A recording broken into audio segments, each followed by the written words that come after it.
Olá, como vai você? Tudo bem? Eu quero dialogar contigo nesse momento sobre o que muitas pessoas têm de dúvida com relação à batalha espiritual.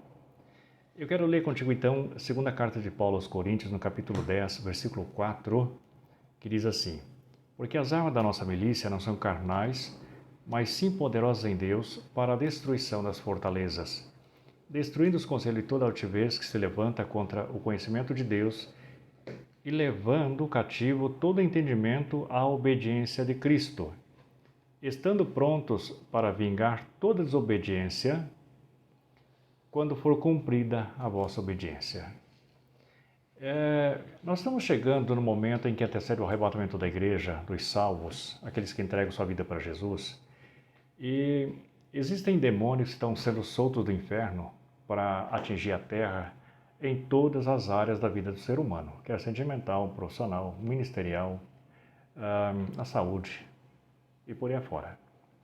Mas o segredo que eu quero lhe orientar nessa tarde, nesse momento, é que existe saída para a resolução de todos os problemas. A saída é Jesus é a solução. E esta solução é encontrada no livro que nós lemos, segunda carta de Paulo aos Coríntios, quando Paulo escreve a uma igreja que era cheia dos dons espirituais, porém uma igreja problemática. Pensa em todo tipo de problema existia naquela igreja. Mas o Senhor Jesus quer nos ensinar nessa tarde que existem dois tipos de armas espirituais em que nós podemos utilizar para combater as lutas que são causadas na maior parte por demônios, por macumba e essa coisa toda. Mas essas armas que eu estou dizendo para você, que chama-se armas espirituais, ela não pode ser uma arma contaminada pelo pecado. Vou lhe dar alguns exemplos.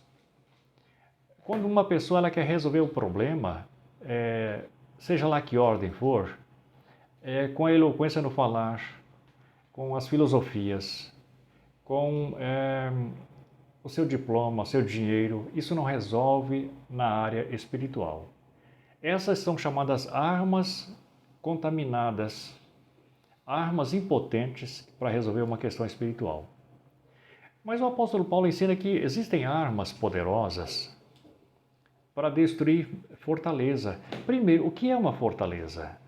Quando alguém entra em depressão, por exemplo, existe uma porta espiritual aberta que o diabo entra para atingir aquela pessoa, aquele casamento, aquela família, aquela empresa, aquele ministério. E essas portas espirituais são abertas através do cometimento do pecado.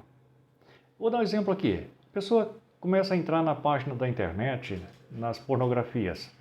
Com certeza, se ele é solteiro, ele vai se dar mal lá na frente. O diabo vai acusar esta pessoa. Se ela é casada, o diabo entra no casamento, coloca contenda entre o casal, coloca briga, confusão, e aí só se resolve muitas vezes no judiciário, através de um divórcio, de uma separação, uma coisa que o valha. Então esse problema de um tribunal resolve entre o casal. E se tem filhos no meio? O filho gosta da mãe como gosta do pai. Fica aquela briga, né?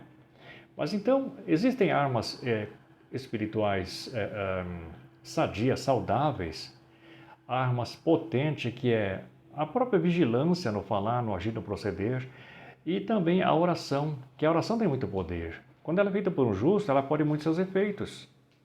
E aí derruba muralhas espirituais. Com frequência eu recebo telefonemas até de outras cidades, até de outro país, pedindo oração, porque a pessoa não consegue dormir mais, está em depressão, tenta suicídio algumas vezes, e Deus segura, né? Porque alguém está orando por aquela pessoa. Empresas que estão se quebrando, casamento destruído, me pedem oração. Mas eu digo assim, olha, se vocês não fecharem essa porta espiritual, eu oro agora, resolve agora, amanhã o diabo volta e vai continuar acusando. Mas essas armas espirituais me chamam a atenção porque elas são armas que você pode utilizar desde que haja obediência à Bíblia Sagrada. Se não houver essa obediência, é impossível utilizar estas armas e ser bem-sucedido. Existem situações onde Paulo ele diz assim, olha, que se levanta cativo a todo entendimento, mas depende da obediência a Cristo. Primeiro, ser leal ao Senhor Jesus, confiar nele, colocar fé em prática. E aí, depender do Espírito Santo, que ele vai operar na vida da pessoa, fazer uma limpeza interna, interior, e essa pessoa certamente vai ser bem-sucedida. Por que muitas pessoas não prosperam hoje? Até na vida financeira, por exemplo. Existem maldições lançadas contra as pessoas e elas ficam travadas no reino espiritual e no reino material também. Mas vai um conselho para você neste momento, que é entregar a sua vida para Jesus, confiar nele, crer que a Bíblia Sagrada é 100% verdadeira. Não é um código penal que você hoje é uma lei, amanhã muda para outra lei, ou reforma aquela lei, ou uma reforma trabalhista, por exemplo. Não. A Bíblia ela é imutável. E sendo imutável, ela serve para hoje, para amanhã, daqui 10 anos, para grego, para chinês, para inglês e para nós também, né? É a mesma Bíblia Sagrada. O que importa, nós sabemos, é que esta Bíblia, ela pode ser traduzida de várias formas. Mas o contexto, o texto é o mesmo, o sentido é o mesmo. Então fique tranquilo, entregue tua vida para Jesus. Eu quero orar por você. Compartilhe esta mensagem, deixa seu pedido de oração, você está no canal Minutos com Jesus, ok? E confia na tua vitória, entregue tua vida para Jesus, que Jesus está voltando e nós temos que ser bem-sucedido, ainda que passamos lutas. Como diz a Bíblia, no mundo tereis aflição, mas tem de bom ânimo. Deus te abençoe, até a próxima.